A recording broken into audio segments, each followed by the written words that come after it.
Solo en la escritura está nuestra gran seguridad.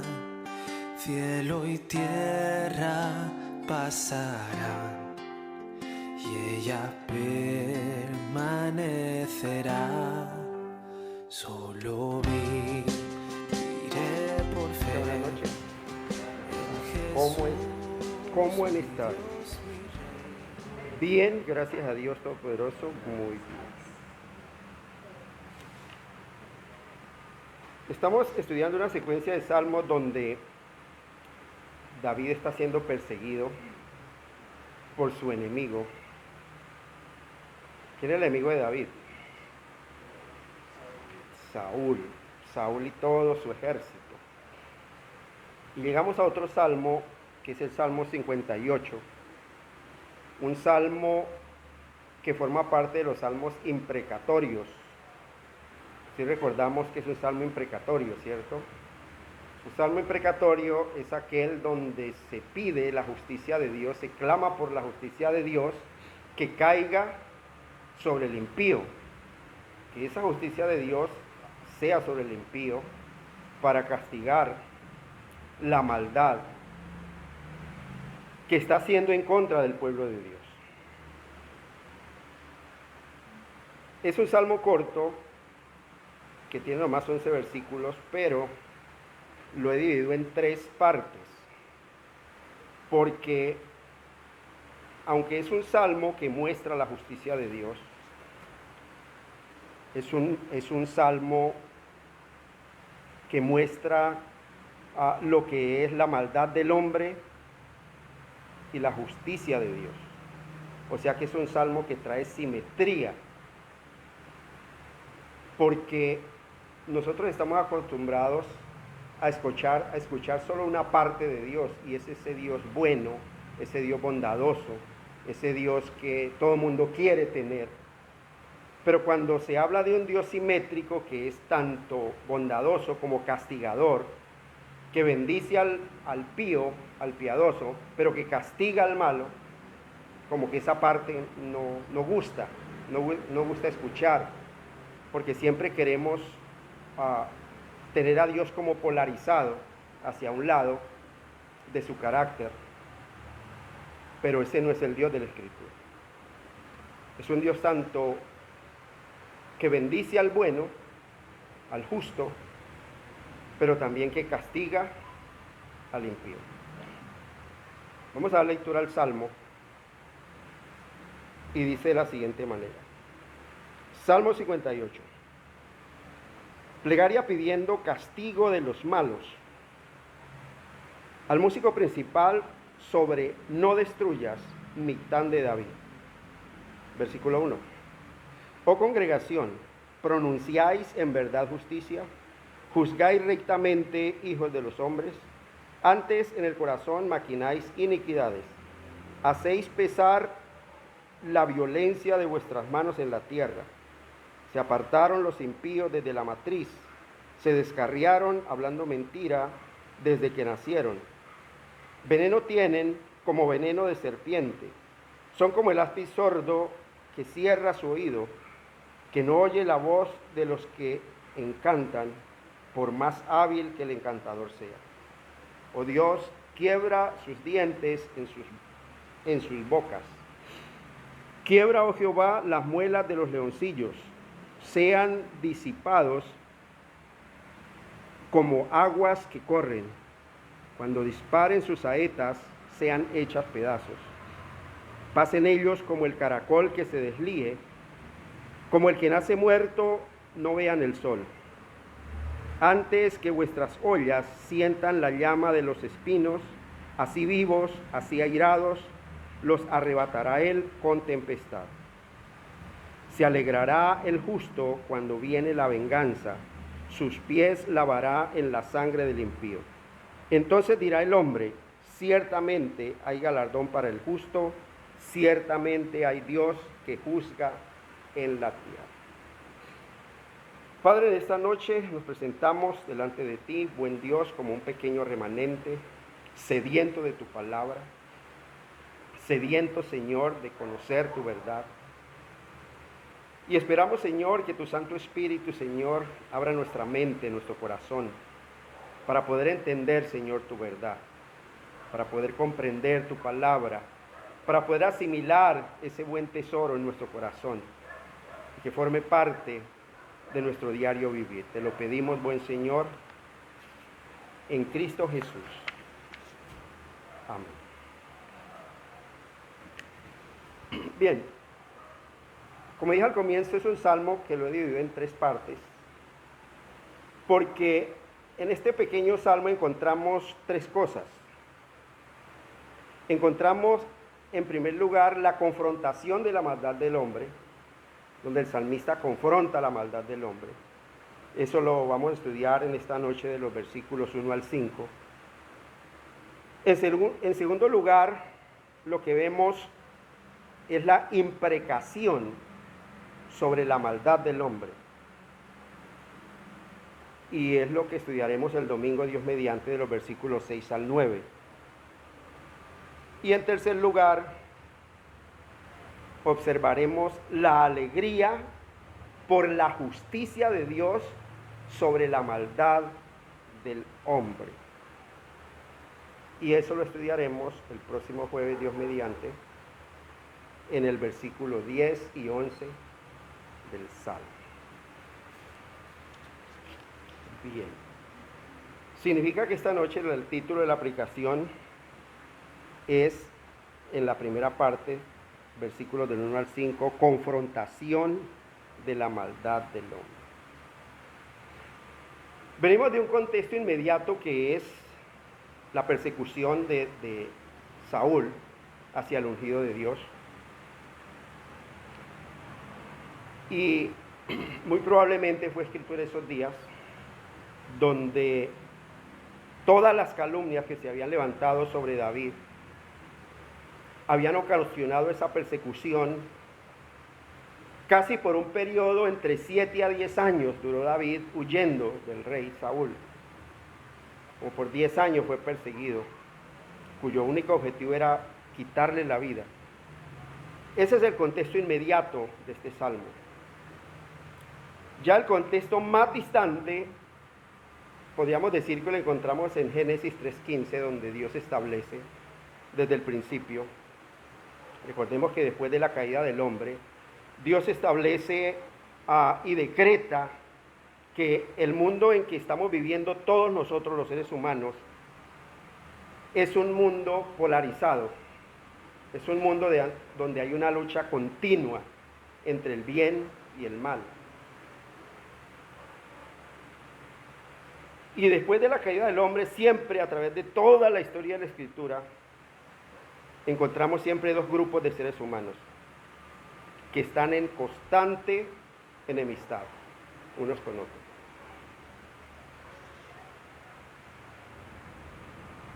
Y como aquí en este salmo, Saúl y su grupo representan los hijos de la serpiente. Saúl y su grupo de perseguidores representan al grupo de la serpiente. Y atacan a David y a su grupo, que representan los hijos de Eva, los que recuperan la imagen de Dios por la gracia de la cruz. Y observamos nosotros a través de toda la historia que los 2 grupos viven en permanente enemistad unos con otros, todo el tiempo, todos los días. Mire, iglesia, nosotros somos el grupo de esos perseguidos. Y la verdad es que tenemos que despertar esa realidad, porque siempre estamos en el ojo del huracán, porque estamos en medio de una sociedad que aborrece todo aquello que se sujete a la voluntad de Dios. El hecho de que no nos estén persiguiendo ahora, en la actualidad, no significa que en algún momento de nuestras vidas no nos van a perseguir y no se va a acentuar esa persecución. Así que este salmo nos va a hacer despertar a esa realidad. a esa realidad que muchos de pronto ignoramos, o que a causa de nuestro conformismo y de nuestro adaptarnos a este mundo, como que nos estamos como amoldeando a las circunstancias que nos rodean y ya vemos todo normal. Pero lo cierto es que vivimos en un mundo tan malvado y polarizado que si realmente estamos viviendo según la voluntad de Dios, nosotros somos ese grupo de los perseguidos. Por eso el tema de este salmo es la maldad del hombre. El tema general del salmo es la maldad del hombre y la justicia de Dios. Porque la justicia de Dios cae sobre la maldad del hombre. Y eso se hace manifiesto aquí en el Salmo en todas las persecuciones que está padeciendo el ungido de Dios, que es David. Está siendo manifiesto ahí.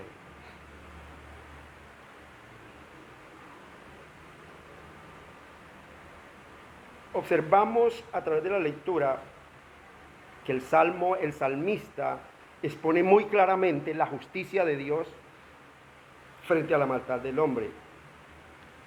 Por eso es un salmo que trae simetría a nuestras vidas. A la visión de nuestras vidas debe traer simetría en la manera de cómo apreciamos a Dios, cómo observamos a Dios. Y es que hay algo bien interesante, es que la iglesia de nuestro tiempo, la iglesia moderna, necesita simetría en cuanto al concepto que tiene del Dios escritural. Porque en la mayoría se enseña solamente un Dios de amor, un Dios bueno, y poco se toman los temas donde Dios es fuego consumidor, donde Dios mata, donde Dios destruye, donde Dios ejecuta su justicia contra el malvado. Muy poco se tocan esos temas.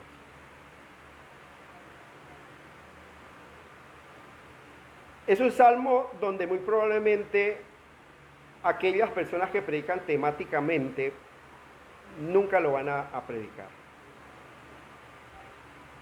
Nosotros lo estamos predicando porque estamos llevando un hilo conductor a través de los salmos y debemos hacerlo, porque es palabra de Dios. Pero un pastor normal que no predique sistemáticamente, muy probablemente en su carrera no escogería este salmo para predicar. Y es que el título nomás es tan diciente, dice plegaria pidiendo castigo de los malos. Pero ¿cómo? ¿Cómo es posible?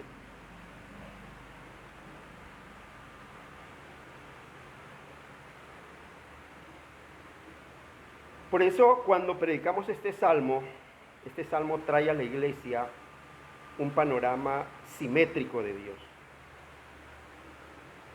Y esa frase, esa palabra simétrico, simetría, es que Dios es tanto amor, gracia y misericordia, como justicia, ira y retribución. Amor, gracia y misericordia, como justicia, ira y retribución. Es el mismo Dios. Es el mismo Dios que enseñamos nosotros. Por eso nuestro Dios es un Dios equilibrado, es un Dios simétrico. Es un Dios que no lo podemos inclinar ni a un lado de la balanza ni al otro lado. Porque Él es sus atributos.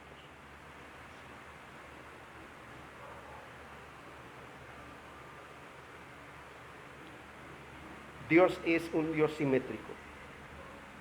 No es solo amor. El hecho de que las personas, y la mayoría de las personas piensan que Dios es solo amor y que tiene tanta misericordia que no va a juzgar ni a condenar a nadie, es un mito tan malvado que está tergiversando el carácter santo de Dios, que está tergiversando al Dios que se nos presenta en las Escrituras. Y está destruyendo totalmente la imagen del Dios escritural que se nos muestra a través de toda la Escritura.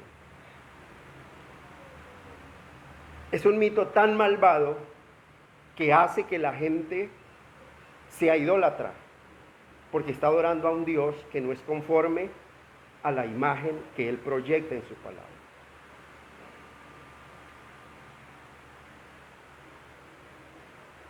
Por eso vemos en este salmo estas tres cosas que traen simetría delante de Dios. Dios confrontando la maldad, Dios castigando la maldad, pidiendo el castigo de esa maldad, y al final el gozo del justo viendo la justicia de Dios sobre el impío, sobre el malo.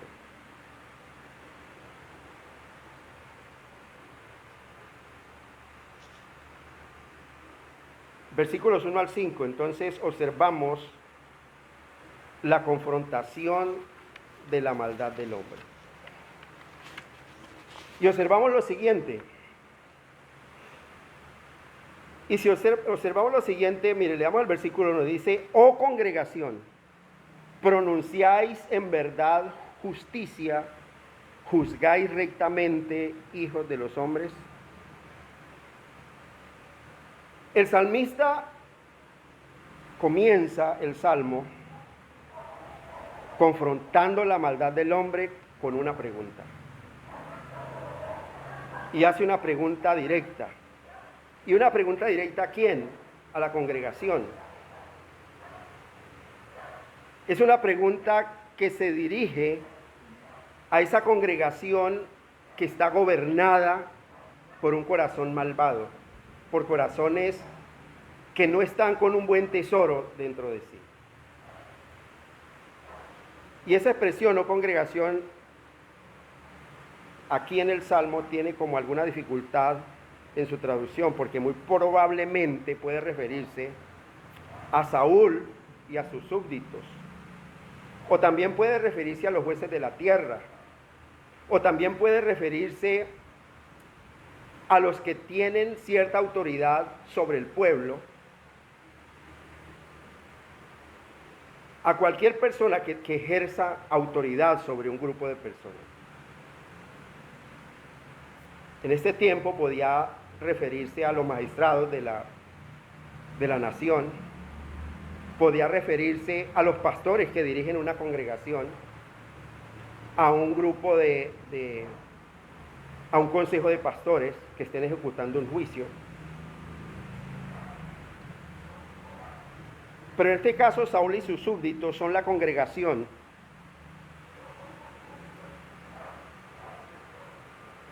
que están ejecutando un juicio como dice aquí, un juicio injusto. Por eso la pregunta dice: oh congregación, ¿pronunciáis en verdad justicia? Y termina afianzando con otra pregunta: ¿juzgáis rectamente, hijos de los hombres? Y es que los que pronuncian justicia, cuando nosotros tenemos un conflicto en la congregación, algo que resolver, yo no puedo pronunciar el veredicto solo. Tenemos que reunirnos las personas que Dios ha puesto aquí de ayuda, de soporte en la congregación, y a la luz de la Escritura llegar a un veredicto justo. Que Dios sea el que esté ahí mediando a través de la Escritura. Por eso vuelve y repite la pregunta. Dice: ¿juzgáis rectamente, hijos de los hombres?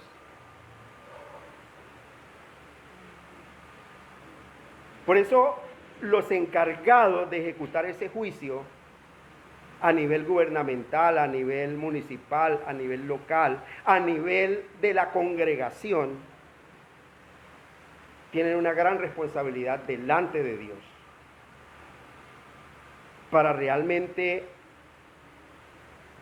pronunciar una justicia que sea a la luz de los hombres y a la luz de Dios correcta. Juicios correctos, juicios justos. En este caso de David, en Israel, tanto los jueces como los ciudadanos comunes calumniaban a David, porque estaban levantando injurias contra él. Ahora la pregunta es, ¿cuánto tiempo estuvo sirviendo David lealmente y fielmente al reino? Y en todo el tiempo que estuvo batallando, ¿hubo o la Biblia registra algún momento en que él quiso subordinarse? No lo hay. Por el contrario, siempre peleaba por el pueblo y siempre era fiel a su pueblo y a su rey. Pero ¿qué pasaba con el rey que estaba puesto en autoridad? Por cualquier comentario, debido a los celos y debido a que quería proteger a su núcleo familiar, simplemente pronunciaba un juicio y decía, es correcto, él quiere el mal del reino. Ese soldado o ese siervo debe ser ejecutado, porque está buscando el mal del reino. Por eso el salmista inicia con una pregunta: oh congregación, ¿pronunciáis en verdad justicia? ¿Juzgáis rectamente, hijos de los hombres?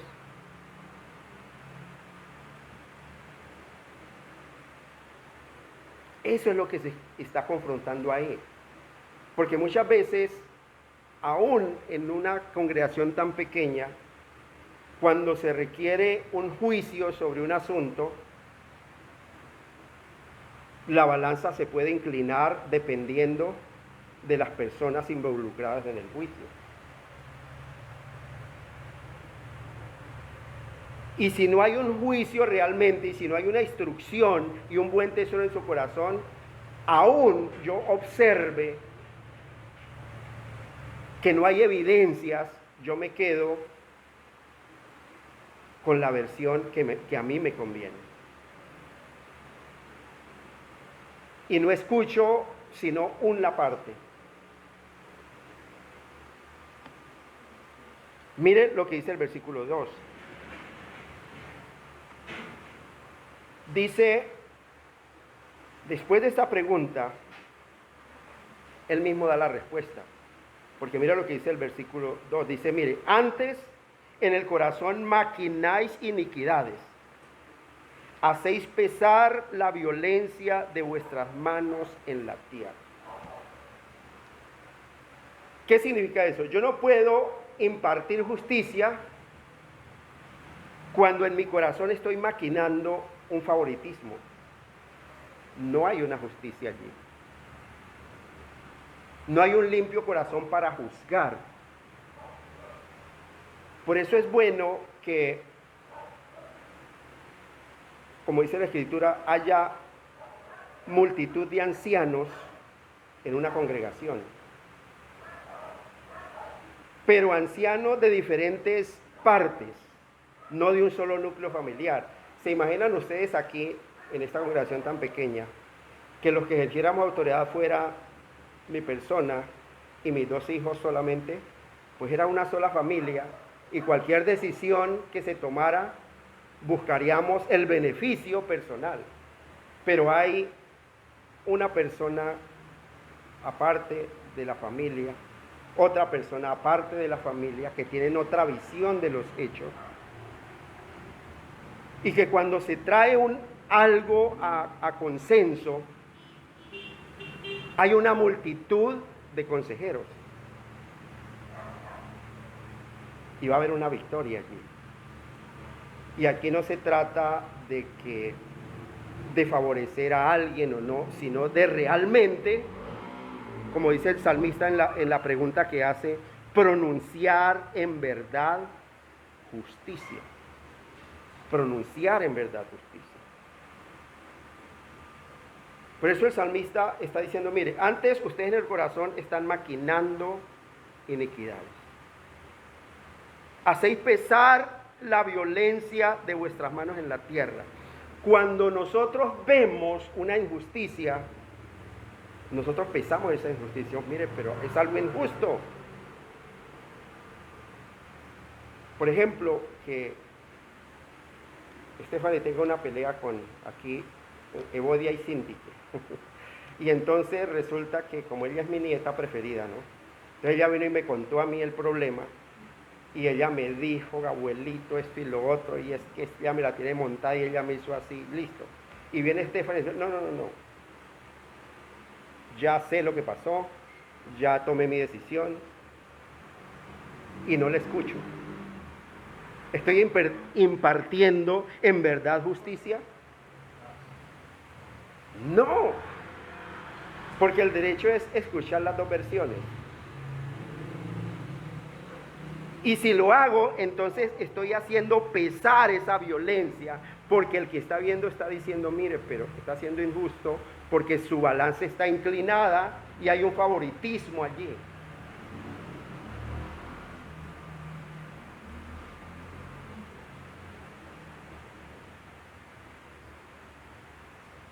Este texto nos está diciendo claramente que en el corazón, sea de los jueces, o sea de los ciudadanos, o sea de aquellos que imparten justicia, está cargado de iniquidad.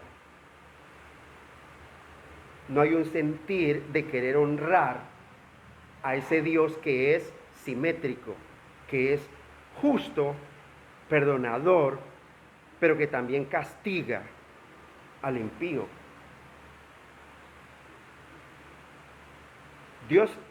¿Será que a Dios le podemos ocultar algo? No, todo está en las manos de Dios.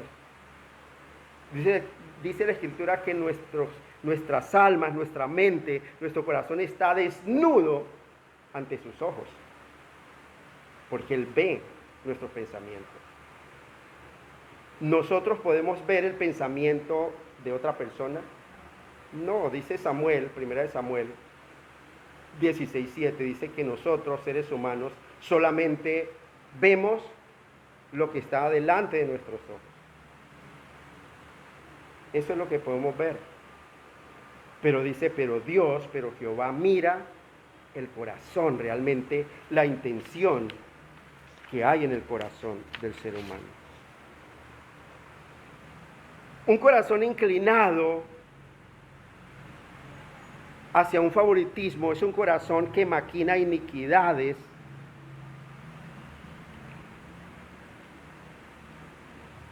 y el producto de eso es que ante el público están haciendo pesar su maldad. Porque el pueblo no es tonto.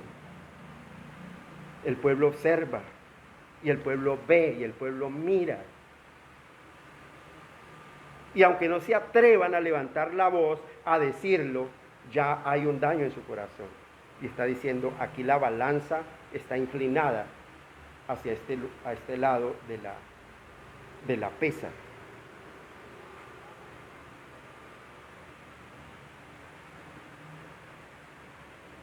David está viendo aquí a Saúl como un tirano.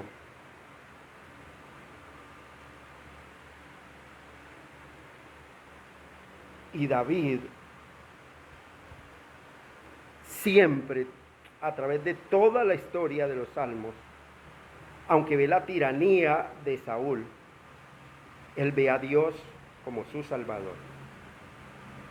Y es más su confianza en ese Dios que lo guarda, en ese Dios que lo cuida, que en los peligros que puede correr frente a Saúl, que lo está persiguiendo.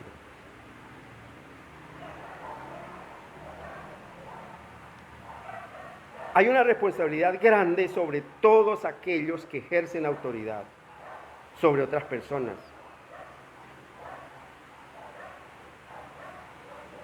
Porque en nuestras manos cuando Dios nos ha dado un lugar de autoridad sobre otras personas, en nuestras manos está el aplicar esa justicia de Dios, el aplicar ese consejo de Dios. Y es necesario que el concepto de Dios que esté formado en nuestro corazón sea un concepto conforme a lo que Dios ha manifestado en su palabra. Un Dios totalmente simétrico, que castiga la maldad, pero que bendice también al justo.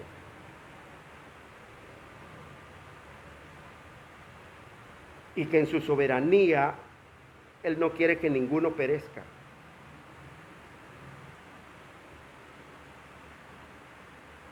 Mira, iglesia, lo que aquí se está confrontando es la maldad que hay en el corazón del hombre.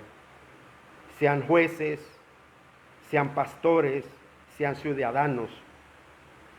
Aquí se está confrontando un corazón malo y las acciones malas de estos hombres. Y ahora en esta primera sección que estamos estudiando, en esta primera sección de confrontación, donde se está confrontando la maldad, David le está respondiendo esa pregunta. Y la pregunta siguiente es, bueno, pero entonces ¿de dónde viene esa maldad del hombre? Si leímos en el versículo 2, dice que en el corazón maquinan iniquidades, que están haciendo pesar la violencia de vuestras manos en la tierra. ¿De dónde viene toda esa maldad del ser humano? El versículo 3 responde. Dice, se apartaron los impíos ¿desde cuándo? Desde la matriz. Se apartaron los impíos desde la matriz. Se descarriaron hablando mentira desde que nacieron. La pregunta es, ¿quién le enseña a mentir a un niño? ¿Él necesita que alguien le enseñe a mentir? No. Eso es por naturaleza. Si él vio que hizo algo malo y nadie lo vio y alguien lo está acusando, ¿él qué va a decir? Yo no fui. ¿Alguien le enseñó a decir mentiras? ¿Que dijera mentiras? No. Y si no hay alguien que lo conduzca, como dice el Salomón en Proverbios, si no hay nadie que lo instruya al niño en su camino, pues va a seguir en ese camino de impiedad, va a seguir en ese camino de maldad hasta la vejez.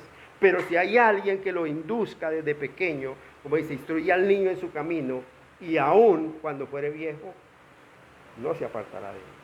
Porque esa palabra queda allí sembrada en el corazón. Y aún llega un tiempo en que se aparte, va a venir un tiempo en que cuando tenga conciencia de recapacitar, de que el Espíritu Santo obre en ese corazón, le va a recordar ese tesoro que le fue enseñado desde su niñez.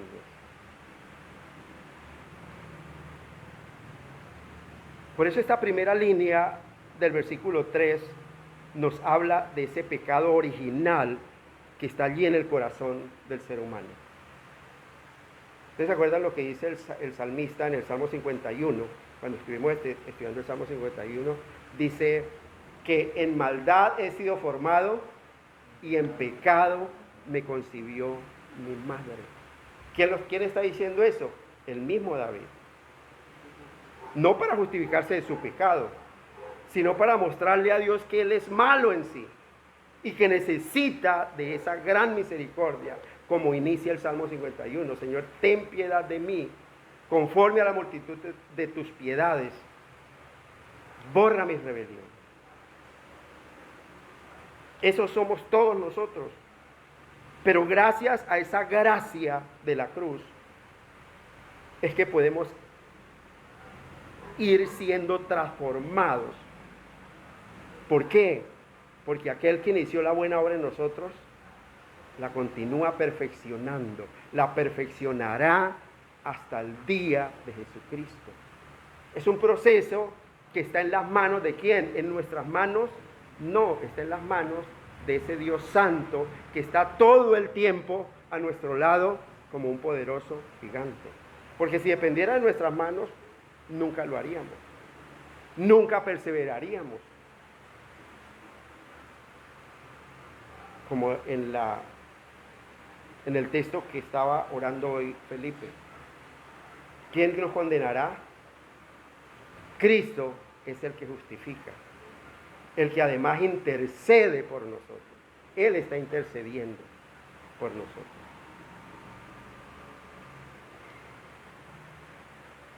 Mira, iglesia, después que nosotros nacemos, tenemos una naturaleza adámica y todos nos apartamos de ese buen camino original. Somos impíos porque todos nacemos depravados. No hay un solo niño en el mundo entero que nazca santo o limpio de pecado. No lo hay. Aunque el mundo, la psicología moderna enseña que un niño nace inocente. Es falso, la Biblia dice otra cosa. Es falso. Y apenas tiene uso de razón de decidir algo, ¿para qué lado inclina sus decisiones? Para el mal. Es lo que dice Génesis 6:5, que vio Jehová que los pensamientos del hombre era de continuo solamente el mal. Eso somos nosotros. Por eso necesitamos de un Dios santo.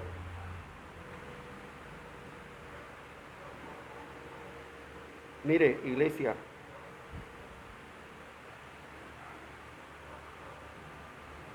cuando nuestros primeros padres pecaron, se estableció esa maldad y la depravación en toda la raza humana. Y esa depravación y esa maldad se transmite de generación en generación. Hay algo que nosotros vamos a llevar a la tumba y hasta el juicio final, hasta el más allá. No sus riquezas, no el conocimiento secular, sus títulos que adquiere acá, nada de eso. La única herencia que usted va a llevar al más allá es su pecado, porque allá es donde va a ser castigado ese pecado. Eso se transmite de generación en generación. Esa es una herencia a la cual nadie puede renunciar. Nosotros podemos renunciar a herencias aquí en la tierra, pero esa herencia no la podemos renunciar, porque esa herencia está allí. Después de que nacemos de Adán, todos nos apartamos, somos impíos. Y esta segunda línea del versículo 3 parece ser como una hipérbole, es una hipérbole, es una exageración.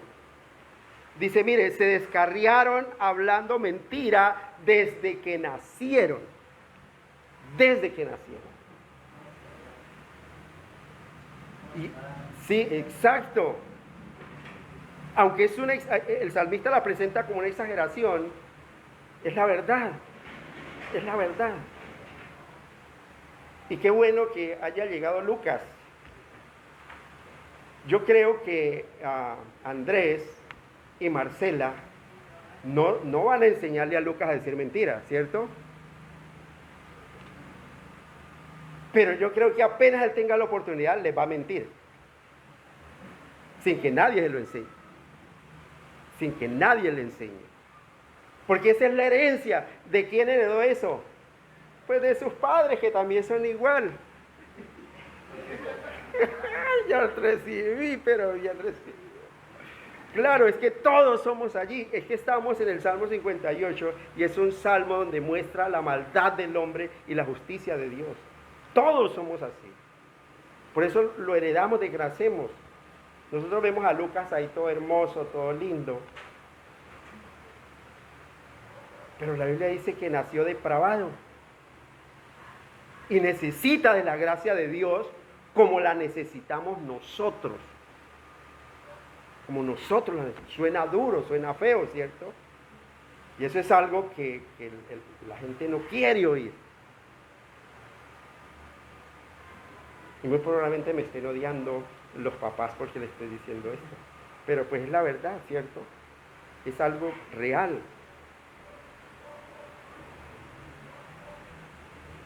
Parece que estuviera diciendo el salmista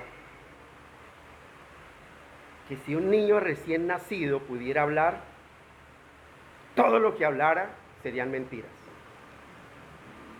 Todo lo que hablara serían mentiras. Por eso es que David está yendo hasta el origen de la maldad del ser humano. El ser humano no aprende a ser malo. El ser humano nace malo.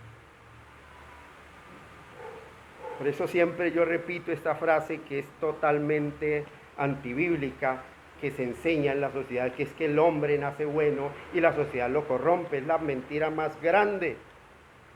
El hombre nace malo, nace depravado, y Dios endereza su camino. Dios endereza ese camino. Árbol que nace torcido, dice el mundo, nunca su rama endereza, o nunca su tronco endereza. Pero el dicho debería decir, árbol que nace torcido, porque todo árbol nace torcido, solo Dios endereza su tronco. Solo Él lo puede hacer.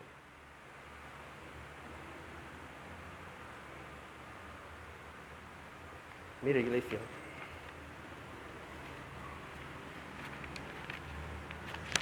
Es que los malos somos todos nosotros los seres humanos.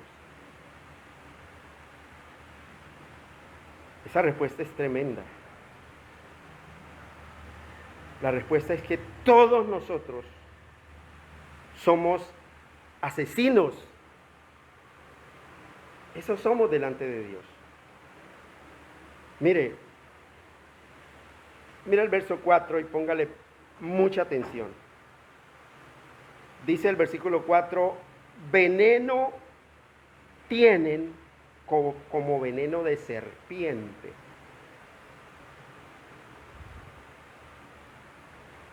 Veneno tienen como veneno de serpiente. Eso es lo que hay en nosotros naturalmente. Es necesario que llegue Dios a nuestra vida con su palabra para que cambie ese veneno por una fuente de agua de vida. Es necesario que Dios more en abundancia en nosotros. Mire, todos los seres humanos, todos nosotros, somos asesinos con nuestras palabras. Y estamos matando todo el tiempo a nuestro prójimo. Y algo bien interesante es que el mismo Cristo lo explicó muy claramente en el Sermón del Monte. Dice a Mateo 5, 21 y 22. Dice, oísteis que fue dicho a los antiguos, no matarás. Y cualquiera que matare será culpable de juicio. Es lo que dice la ley, ¿cierto? Pero dice Cristo, pero yo digo que cualquiera que se enoje contra su hermano será culpable de juicio. Y cualquiera que le diga necio a su hermano será culpable ante el concilio. Y cualquiera que le diga fatuo quedará expuesto al infierno de fuego. Más claro no lo pudo explicar nuestro Señor Jesucristo en ese Sermón del Monte. Está diciendo, mire, si usted con ira o con enojo le dice a su hermano que es un bueno para nada, un necio, un fatuo, un estúpido, y si se lo dice con odio, eso delante de Dios equivale a ser un asesino. porque esa rabia, con esa rabia lo está matando en su corazón. Es lo que está diciendo Cristo. No es solamente el hecho de matarlo físicamente, como con el adulterio, no es el hecho de yo acostarme con otra mujer, sino el hecho de mirarla con deseo en mi corazón. Dice, ya es culpable de juicio.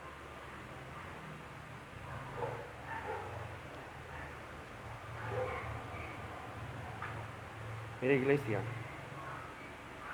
el que odia a otra persona, el que odia a otro ser humano, delante de Dios, es un asesino. Es lo que dice la Escritura. ¿Quién de nosotros en nuestra vida no hemos odiado a alguien? Y de pronto aún permanecemos con ese odio.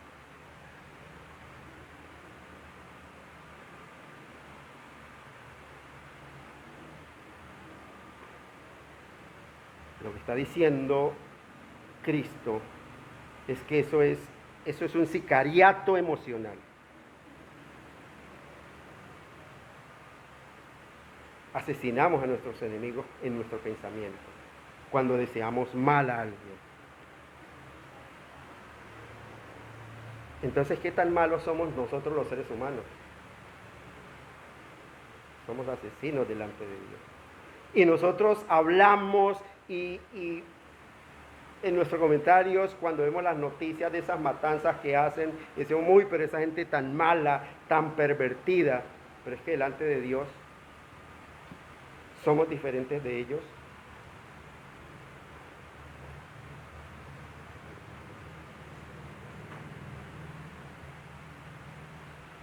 ¿Y cuál es la reacción del ser humano? ¿Cuál es la reacción de todo ser humano, sea juez o ciudadano, cuando alguien le confronta esa maldad?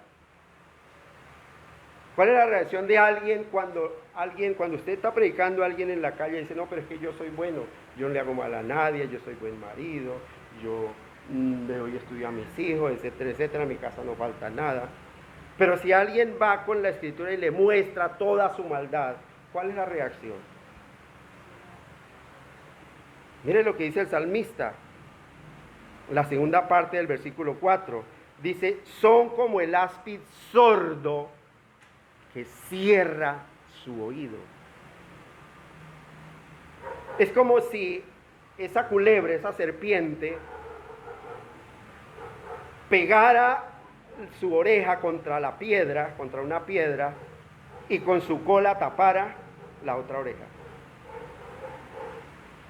Y dirá, no quiero escuchar lo que usted me está diciendo. En ese Dios yo no creo. Yo soy bueno. ¿Y usted qué me está diciendo? Yo soy bueno.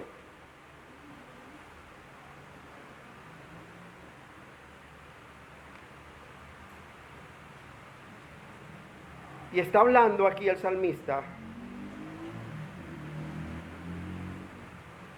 acerca de una práctica que tienen por allá en el oriente, en el lejano oriente,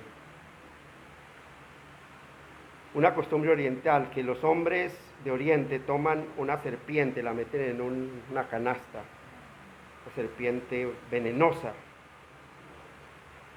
y abren la canasta y la serpiente sale en posición de ataque, sale así, posición de ataque, amenazante. Pero el hombre se hace al frente con una flauta y empieza a entonar melodías a medida que relaja esa serpiente. Por lo que al escuchar esa melodía, ella desiste de su ataque y empieza como a danzar al son de la melodía.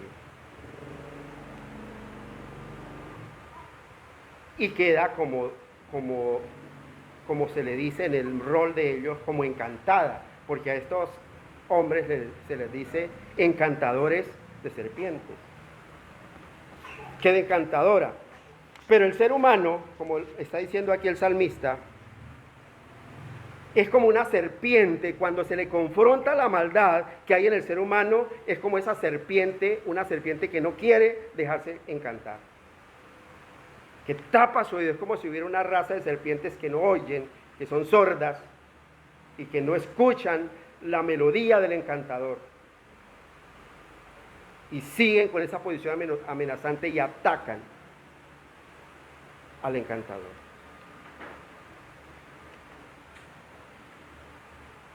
Así es la humanidad.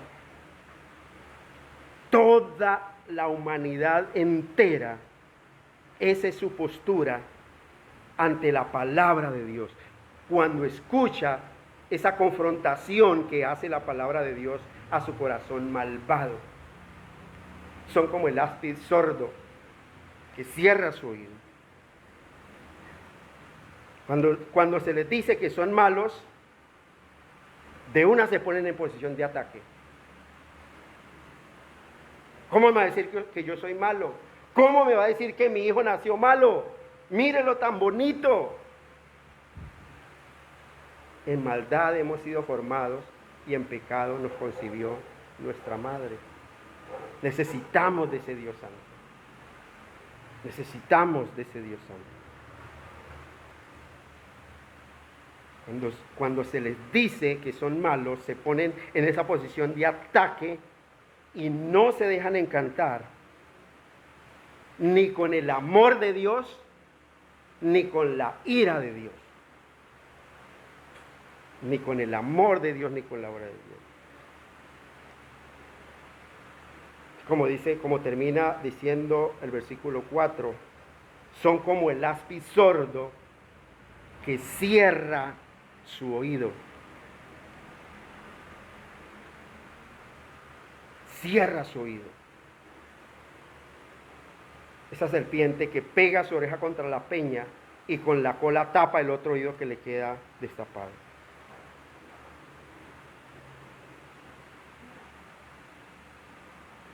Y su respuesta es: no me hablen ni del amor de Dios, ni de la justicia de Dios. Así somos todos los seres humanos. Y en algún momento así fuimos todos nosotros. Sin excepción. Yo me acuerdo en mi juventud, yo corría. Hace casi 30 años, cuando quería ir a evangelizarme en el pueblo. Yo era un muchacho, un pájaro, como le decían en ese tiempo. Yo sabía que iba a llegar el pastor allá y yo lo primero que hacía era irme para el bar o la discoteca, meterme unas 3 cervezas o 4 y le llegaba con tufo a él, para decirle: mira, a usted me importa 5. Eso era lo que había en mi corazón. Eso era lo que había en mi corazón. Pero otra cosa eran los planes de Dios. Porque a ese áspid sordo que hemos sido todos nosotros, el único que le puede abrir los oídos es el poder del Espíritu Santo de Dios, a través de su palabra.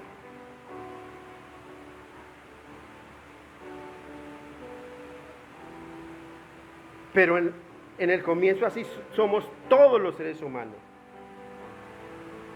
Como dice el versículo 5, que no oye la voz de los que lo encantan. No oyen, no queremos escuchar esa voz de los que nos quieren encantar con la palabra. Dice: por más hábil que el encantador sea. Muchas veces, no sé si a usted le ha pasado, que usted se pone un propósito de compartirle a alguien que es duro, que es terco, y usted llega a la casa, se prepara, estudia, ora, argumenta, prepara argumentos, estructura lo que le va a decir y pone su esperanza en sus fuerzas. Así sea usted hábil, elocuente, si el Espíritu Santo de Dios no está obrando, usted está perdiendo su tiempo. Por eso dice: son como el áspid sordo que cierra su oído, que no oye la voz de los que le encantan, por más hábil que el encantador sea. Por eso el transformar una vida, por eso el convertir un alma, No depende de nosotros. Nosotros somos instrumentos de Dios, instrumentos en las manos de un Dios grande y poderoso. Y nuestra labor es predicar. Nuestra labor y la orden de Dios para nosotros es la misma que le dio a Ezequiel, donde le dice: mire, Ezequiel, usted háblele mis palabras, escuchen o dejen de escuchar. Eso a usted no le interesa si lo están escuchando, si están durmiendo, si le están haciendo mala cara, si le tiran piedras, si lo maldicen. Eso a usted no le importe. Su misión es hablarles mi palabra. De lo demás me encargo yo. Y le dijo la razón. Dice: usted le hablará pues mis palabras, escuchen o dejen de escuchar, porque son casa rebelde. Y se estaba dirigiendo a su pueblo, porque aún su pueblo era rebelde contra Dios, contra esa voz de Dios.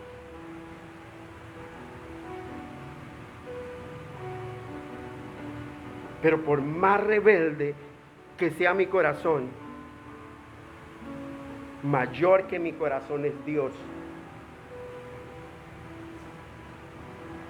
Y Él obra a pesar de nuestra terquedad, a pesar de nuestra sordera provocada.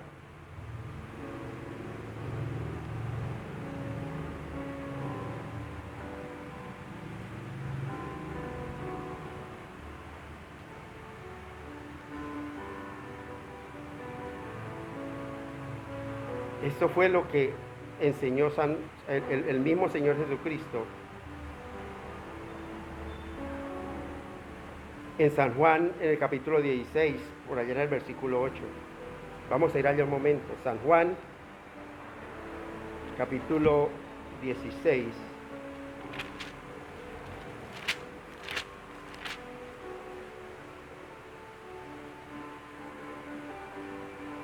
Versículo 8.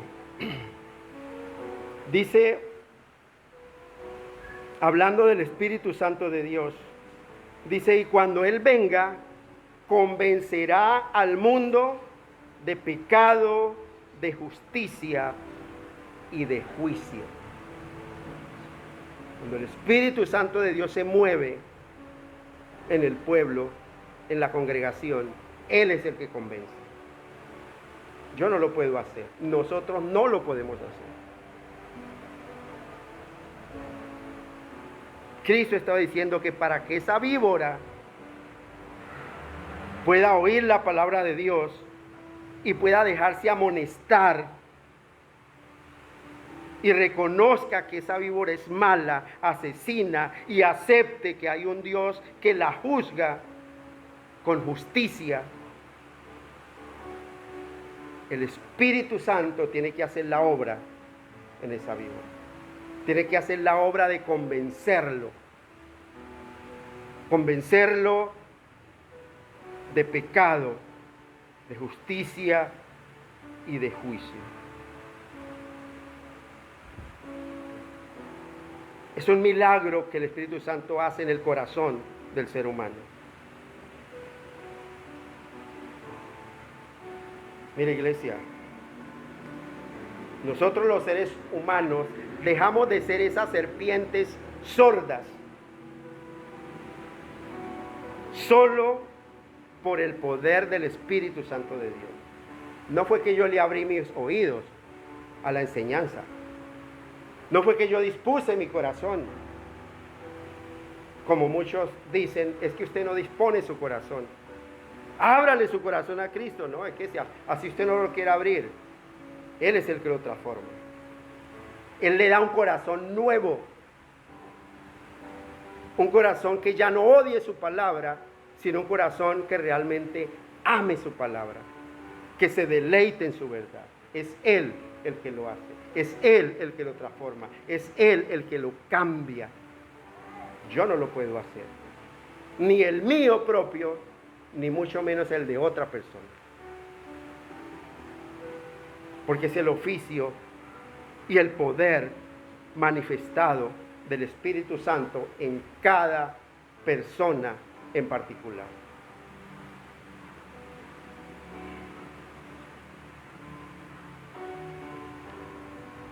Esa es la raza humana. Eso éramos nosotros antes de ser sensibles a la dulce melodía de ese cantor de cantores que es nuestro Señor Jesucristo.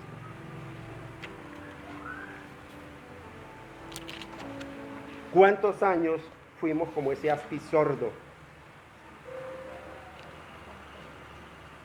¿Cuántos años duramos de nuestra vida siendo esas víboras, cobras sordas que por ninguna forma nos dejábamos encantar, nos dejábamos amonestar y siempre estábamos listos para el ataque?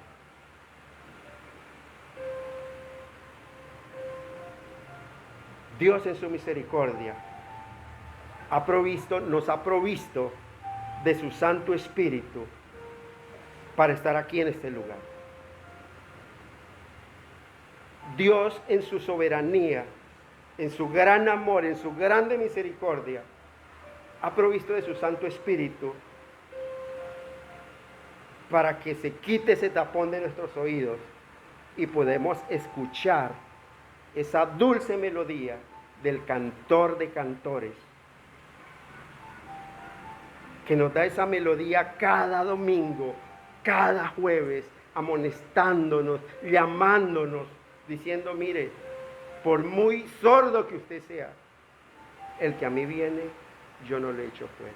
Y si viene a mí, es porque yo lo he traído a este lugar. El mismo Señor Jesucristo está diciendo: nadie puede venir a mí si el Padre que me envió no le traje. Usted no está aquí por su propia voluntad. Usted esta noche no está aquí porque usted quiso venir. Dice la Escritura, el Padre tocó su corazón y colocó en usted ese querer como ese hacer por su buena voluntad. ¿Cómo no agradecerle a un Dios tan bueno, tan justo, que abre nuestros oídos, que dispone nuestro corazón para escuchar su voz?